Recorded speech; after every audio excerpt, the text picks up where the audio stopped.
first team all Big 12 for both of you. How cool is that? Man, it's blessings, man. Blessings from God. Couldn't have done it without him, but it's cool to be a part of. Yeah, it's definitely blessings, like he said. Just showing all our hard work from the day one we got here, just locked in on the main goal, and that was one of our goals. So. Your coach doesn't talk about himself all that much, so I was wondering if you guys could just put it into words why you think he was, the best coach in the Big 12 this season. He made a jump, and we projected last in the conference. Could have finished out second if we won, but still finished out third. We beat big time teams. I mean, he had a great plan, basically everything. Like his main focus for us is just to see us get better every day. It shows why he was the coach of the year. His humility as a person is just, second to none. He cares about his players. He cares about, everybody that he's working with and is not working with.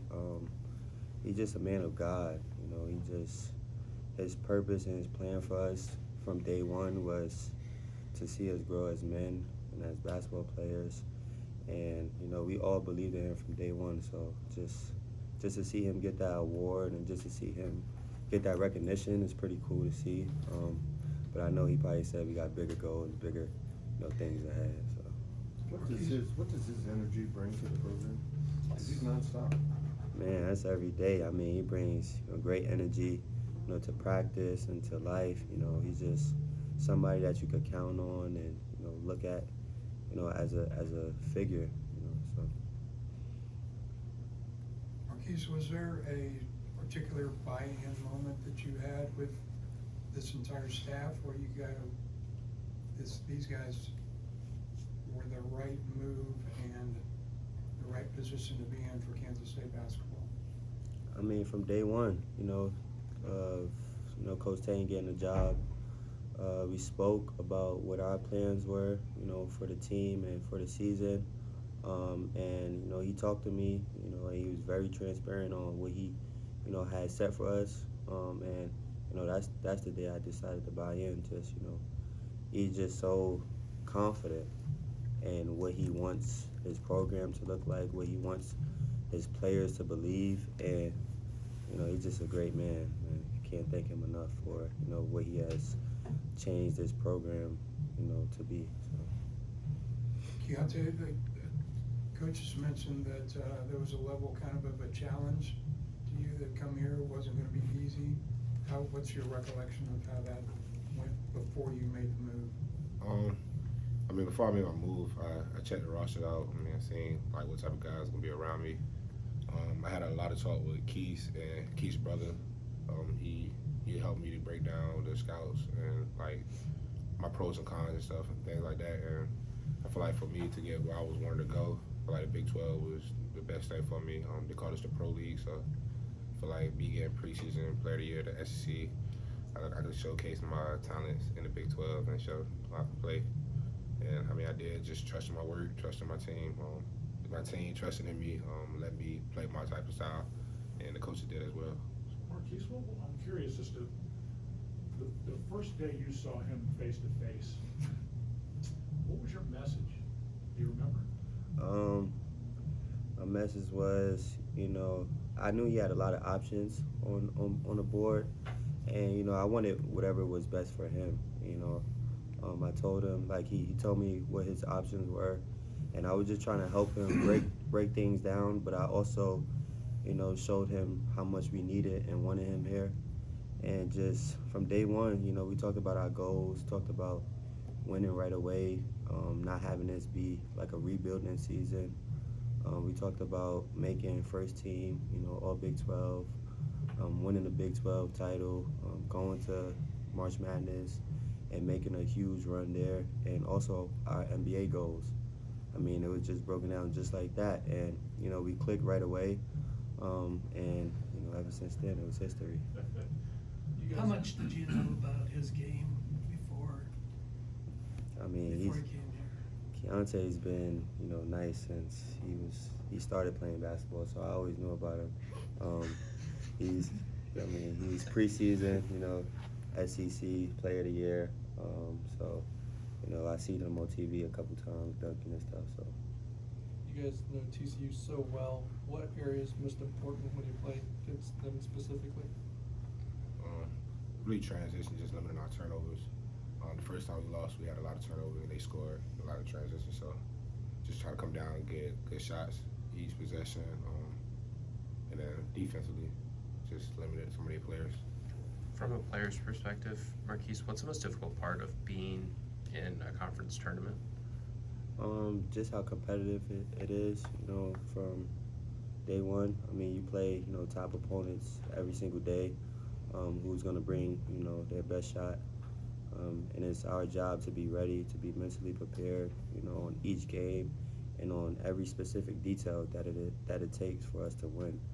So I just say, you know, focusing on one thing at a time, and going 1-0. For a team that doesn't have a ton of guys who've made deep runs in the NCAA tournament or even in the Big 12 tournament in their past, how much importance is placed on taking the lessons that Coach Tang or someone like Desi, who has gone far in the tournament? How important is that at this time of the year? It's very important, but I think that's what drives, you know, my guys, because we haven't been in a tournament. There's a couple people that hasn't, you know, experienced that type of stuff, but that's what drives us. We want to experience that. We want to go far. I mean, we have a special group of guys, you know, from, you know, the starters to people on the bench. So we are a very hungry team that want to accomplish more, and I feel like we will. How much of a game changer is it to kind of be the ones to have the crowd advantage in Kansas City? I don't think you're going to have – I mean, it's going to be fun. It's going to be, you know, a tough environment. It's going to be, like, kind of home court advantage with us in Kansas, but it's still a neutral site, and we got to focus on, you know, one game and one day at a time. You can't look too far ahead in this tournament, and you can't, you know, focus on the past or, you know, the accomplishments and the stuff that you did in the preseason. Now, everybody's 0-0, and we all have, you know, a game to play in the Big 12. Markquis, I know you don't get a whole lot of rest during games now, but with you know, expanded media timeouts and stuff in the postseason. We get that? What's that? We get expanded media? Well, yeah, the media timeouts are longer, so when That's they good to break, know. you get a little bit more time to Okay. chill. That's good to know. I guess, yeah, you maybe haven't noticed that before. I'm gonna use that time. If Coach says, hey, we want you on the court 40 minutes, no exceptions, are you good with that? Good with that, man. Whatever it takes to win. It's not really about me. It's about my teammates. If that requires us to win, then I'm comfortable with doing that. I'm gonna lay it out, you know, all on the floor, each possession, every game. So whatever it takes, man, to win the Big 12, you know, tournament, that's what I'm gonna do. Keyontae, what was the favorite honor you got yesterday? Probably, newcomer of the year. Just, Can we give him a clap? I'd probably say that just showing that, I made a big impact coming to a new conference.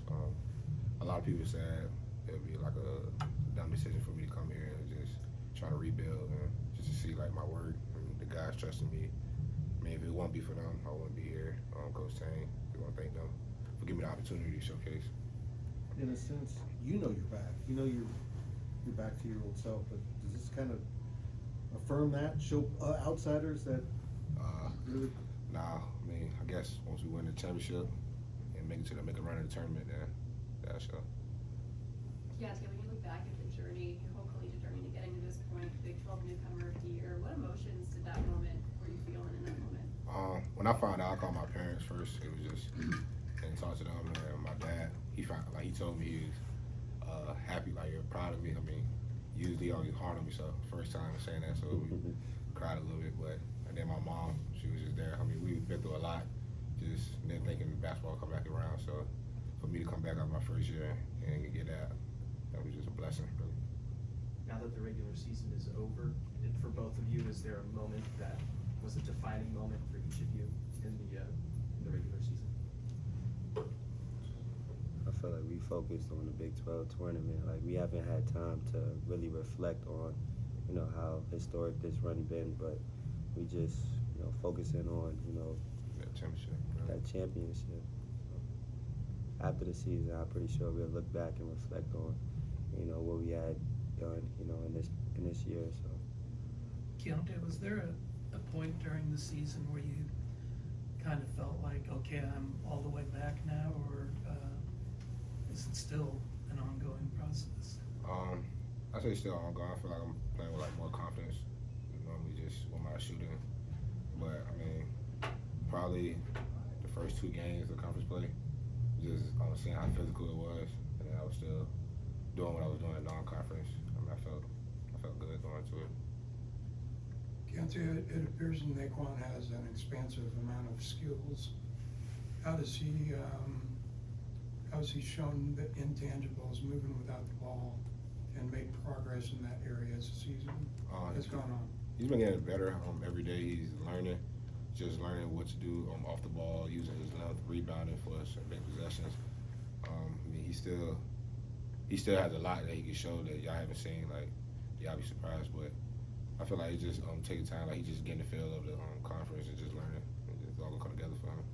Markquis, when you look back at that West Virginia game, did you guys just kind of learn how important Desi Still's presence is on the court?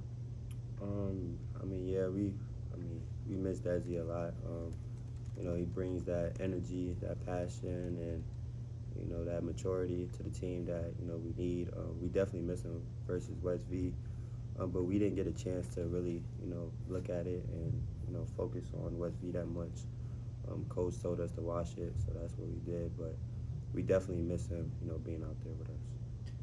Keyontae, can you explain how you guys handle the emotional aspect of being in a conference tournament? You win, you got to be able to move on to the next one the moment the buzzer sounds. I mean, we always preach gonna want to know, so I mean, you only can celebrate for so long, and then you gotta focus on the next game because it's gonna be a tough one the next one. So I feel like we done that at times where we won and just watch the game, like we all celebrate, and then we wash it away and just want to get better the next day. So I feel like we'll be good in that standpoint. Dimitri, you learned so much about Coach Tang over the past season. I just want to know, either on the court or off the court, what's something about Coach Tang that surprised you? Well, I'll probably say for me was how he engaged with the fans. Just trying to, he did everything he could to make the gym packed out for us. And I mean, in honor for how we showed our skills and had fun out there, and we had more people come out there. So I never had a coach that did that, really, and just seeing how much he cared for us to get that college experience where we're the best fan in the country. I think that was a big thing for me. Yeah, I mean, Coach Tang has, you know, crazy faith, as he would call it, and, you know, all his players, and, you know, you don't see that, you know, often. And for him to have that crazy faith in us just gives us confidence that we need to go out there and perform. So, you know, it's just a blessing to have a coach like that, you know, coaching you, and you get to see him every day. I mean, we all learn something new from him, whether that's on the court, off the court, and he's just, you know, one of the biggest blessings, you know, that, you know, I could have and K-State could have. Markquis, last year when you said Coach Tang's name to Gene Taylor as a potential candidate for this job, did you ever imagine that was going to be the Big 12 Coach of the Year? Man, I kind of felt like he had potential to be, but you never know how, you know, the cards will play out. But, you know, I'm not surprised at all that he won Coach of the Year because he's been, you know, a great coach from day one. I mean, just look at him at Baylor. You know, he still talks to his guys. He still talks to, you know, Scott Drew, and he built those relationships, and it's genuine. So I'm not impressed or, like, you know, shell-shocked that he won Coach of the Year because he's really, you know, a really good coach and a really good person. How do you guys feel about an 8:30 tip-off after everybody else has played? More Primetime rest. game. Yeah, Yeah. primetime game. Just focus, everybody. Markquis, in the absence of Desi Stills, how do you feel like Cam Carter performed, and with a little bit bigger role in terms of ball handling as well as scoring? I feel like Cam Carter, you know, got, you know, better, you know, versus West V. He showed signs of maturity, showed signs of his playmaking ability that, you know, we could use going into the tournament. He probably was hard on himself versus West V, but it's a tough environment, you know. we lost there last year, and you know teams don't go in there, you know, really winning. It's a grind out game whenever you're there, but Cam Carter, you know, is continuing to keep getting better. He wants to get better. You know, he works, you know, hard. He's working out right now, so you know he'll just continue to keep getting better and watching film, and you know he'll use that West V game as motivation. Their student section seemed like for 2 years they kind of picked at you as the guy to heckle. How do you play through that? I just smirk it off. It's cool. No big deal. No big deal. Anything else for these guys? Appreciate you.